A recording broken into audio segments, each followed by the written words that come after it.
Bienvenue dans ce podcast où nous allons explorer le film Joker 2 sous un autre angle.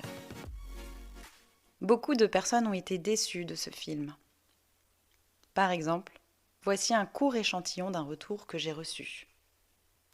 Je pense qu'il y avait un manque de niveau, tout simplement. C'est là où ça aurait pu devenir un film exceptionnel. Ils ont un peu tué le personnage, on t'a mal vendu le truc, et puis ils ont tué le personnage pour moi.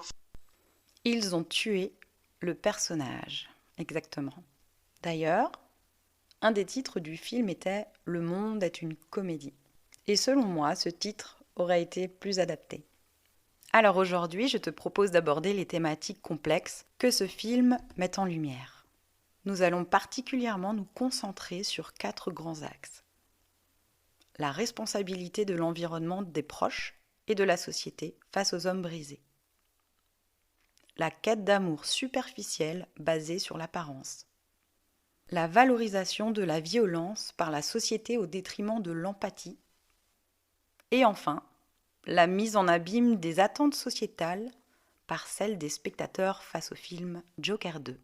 Commençons par la difficulté de la société à se sentir responsable des hommes brisés, comme le personnage d'Arthur Fleck. Dans Joker, sa mère incarne cette société qui détourne le regard, et pire encore, qui ment. Elle lui cache la vérité sur son origine et sur les causes de son handicap, le plongeant dans un mensonge destructeur. Arthur grandit dans une illusion, pensant qu'il est aimé et protégé, alors que la réalité est tout autre. Ce mensonge éclate lorsqu'il découvre la vérité. Non seulement sa mère l'a abandonné émotionnellement, mais elle a également été complice de son traumatisme. Cela symbolise un phénomène plus large dans notre société, où l'on préfère ignorer la souffrance des individus, nier les causes réelles de leurs blessures, plutôt que de les affronter. On attend des individus qu'ils masquent leur souffrance pour être acceptés. Arthur, en étant poussé à porter un masque de bonheur et de dérision, finit par sombrer encore plus profondément dans la folie. Ensuite, parlons de l'amour basé sur l'apparence. Le personnage d'Arthur est condamné à ne pas être aimé pour ce qu'il est profondément, mais pour ce qu'il projette. Sa mère lui demande d'amuser la galerie, de faire rire les autres, malgré sa profonde détresse. Elle ne cherche pas à l'aider, à affronter ses démons ou à soigner sa dépression. Elle ne cherche pas à écouter sa détresse et à l'aider à aller mieux, mais elle souhaite un enfant heureux en apparence. Cette dynamique pousse Arthur à devenir un clown, un être grotesque aux yeux de sa mère, mais qui attire l'attention des autres par sa performance extérieure. Le film met ici en lumière un aspect central de notre société. Nous valorisons souvent les apparences et les actions visibles au détriment de ce que les gens ressentent vraiment. Harley, d'ailleurs, n'a de yeux que pour le côté spectaculaire d'Arthur, donc pour le Joker. Elle cherche une validation extérieure en voulant devenir sa partenaire.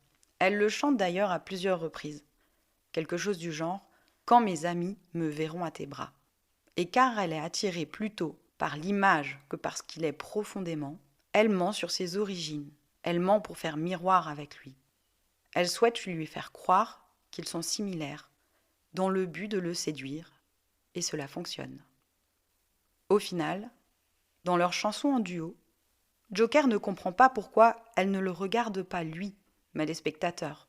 Car lui, il l'aime pour ce qu'elle est, en tout cas pour le mirage qu'elle lui donne à voir. Et lui, il cherche à être aimé pour ce qu'il est. Il dit d'ailleurs que pour une fois, il se sent compris, il ne se sent plus seul. Cependant, Harley chante pour le public. Elle finit d'ailleurs par dire « Donnons aux spectateurs ce qu'ils veulent ». Car être avec le Joker, c'est pour elle vivre une comédie dans le but d'attirer les yeux du monde, sa validation ultime. À présent, abordons un point crucial.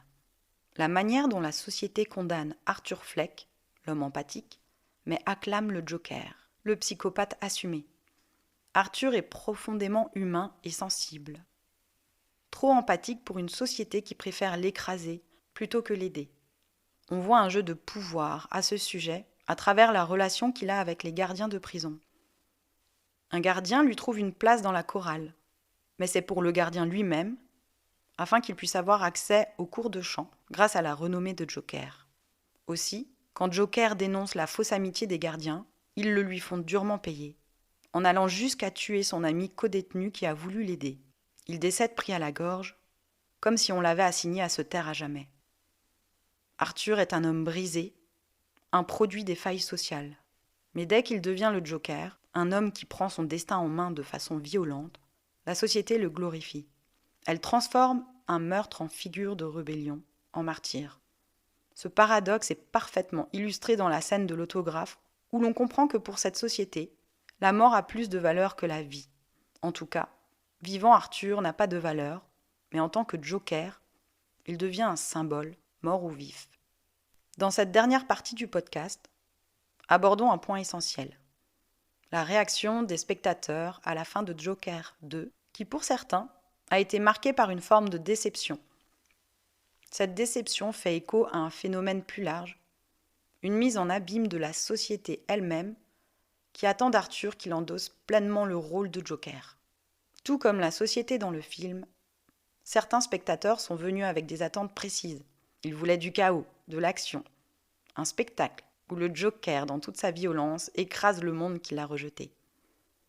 Pourtant, Joker 2 s'éloigne de cette voie et reste centré sur l'évolution humaine d'Arthur Fleck. Le film montre l'ampleur de ses souffrances, la façon dont il est broyé par les injonctions sociales, mais il ne cède pas à la tentation d'en faire simplement un psychopathe spectaculaire. Gary, au procès, le ramène complètement d'ailleurs à son humanité. « Tu étais le seul à ne pas rire de moi. » C'est là toute la subtilité du film. Il nous invite à rester avec Arthur, à voir l'homme derrière le masque, à ressentir le poids de ce qu'il a traversé, et non seulement à applaudir le Joker qu'il devient. Pour ceux qui s'attendaient à des explosions, à une montée en puissance du Joker dans un déluge de violence, le film a pu sembler décevant. Mais cette déception n'est-elle pas, en fin de compte, un reflet de la société décrite dans le film ? Une société qui attend d'Arthur qu'il embrasse sa folie pour le spectacle, qu'il devienne le monstre qu'elle veut voir. Mais Joker 2 nous demande de voir l'humain avant tout. En cela, il divise. Ceux qui attendent le côté fantastique du Joker restent sur leur faim, tandis que ceux qui sont touchés par l'histoire humaine d'Arthur comprennent la véritable tragédie.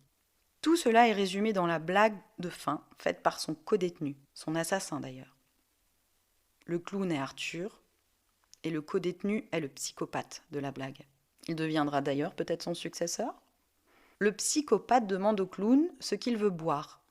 Le clown dit « comme tu voudras ». Et le psychopathe répond « prends ce que tu mérites ».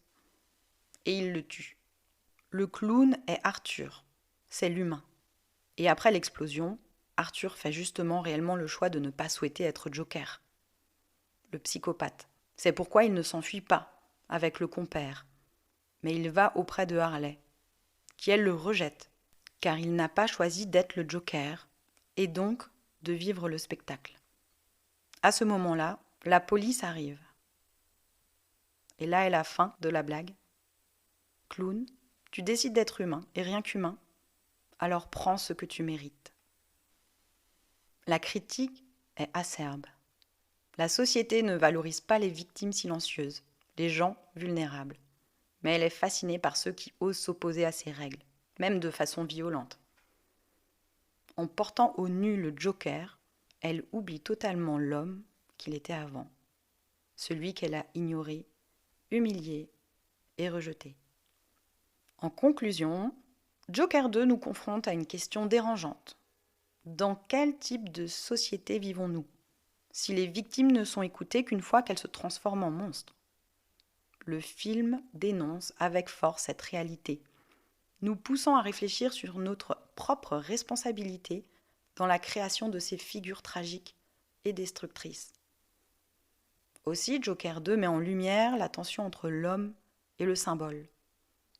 Arthur Fleck n'est pas là pour satisfaire les désirs de la foule ou pour devenir le Joker tel qu'on l'attend. Le film nous oblige à réfléchir à ce que la société attend de ces marginaux et plus largement à notre propre fascination pour la violence. Certains spectateurs, tout comme la société du film, voulaient voir le Joker prendre le pouvoir par la force, mais ce que le film nous offre est bien plus poignant. Le portrait d'un homme brisé par des attentes qu'il ne peut plus supporter et que personne n'a su rejoindre dans sa vulnérable humanité.